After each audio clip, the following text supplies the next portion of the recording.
কদিন আগে বললেন নির্বাচনের পরিবেশ নেই, আবার বলছেন নির্বাচন পেছাতে হবে। কেন ভাই নির্বাচন পেছাতে হবে? 15-16 বছর আন্দোলন তো গণতন্ত্রের জন্য, তাহলে নির্বাচন কি দোষ করলো? একটা অবাধ সুষ্ঠু নির্বাচনের জন্য এই যে এত আত্মদান, এত নেতাকর্মী, এত মানুষ অদৃশ্য হয়ে গেল, গুম হয়ে গেল, আয়না ঘরে নিপীড়নের শিকার হলো, মা মেয়ের নির্যাতন হলো, বছরের পর বছর ধরে অনেককে আয়না ঘরে বন্দি করে রাখা হলো, অনেককে আমরা এখনো খুঁজে পাইনি। অনেকের লাশ পাওয়া গেছে আপনার বিভিন্ন বিল, খাল, বিল, বিভিন্ন জায়গায়। এই এজিদীয় দুঃশাসনের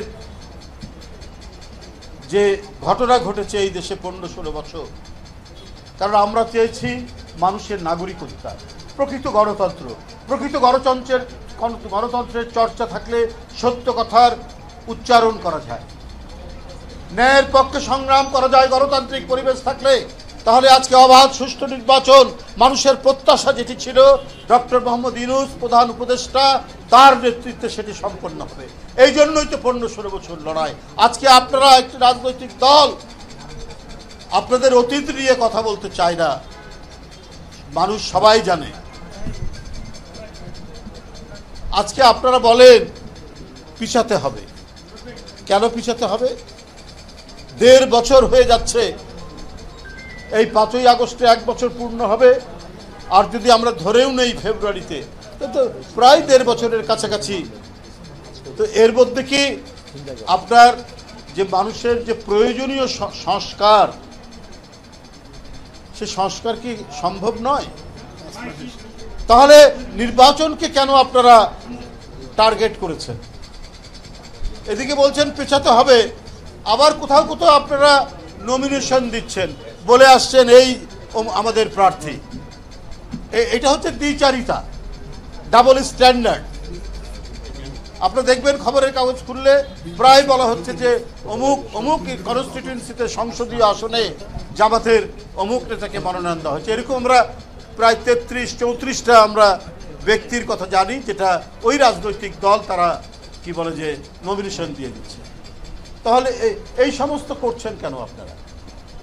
নির্বাচন পেছানোর কথা বলছেন, আবার ওদিকে নমিনেশন দিচ্ছেন।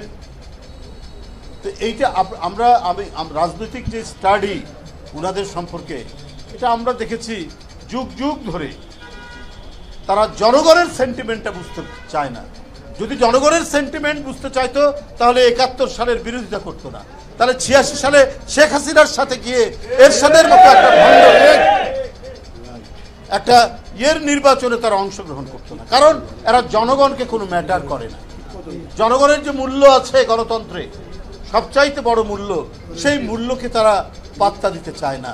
তারা নিজেদের ফায়দা, রাজনৈতিক ফায়দা লুটার জন্য কাজ করেন, কিন্তু এই কাজ করতে গিয়ে, এই ফায়দা লুটতে গিয়ে বরং ওনারা বারবার ক্ষতির সম্মুখীন হয়েছে। এককভাবে নির্বাচন করে 2-3টার বেশি ওনারা পান না। কারণ এটা ঠিক, এই দেশ সংখ্যাগরিষ্ঠ মুসলমানের দেশ, আর মুসলমানের ধর্ম হচ্ছে ইসলাম।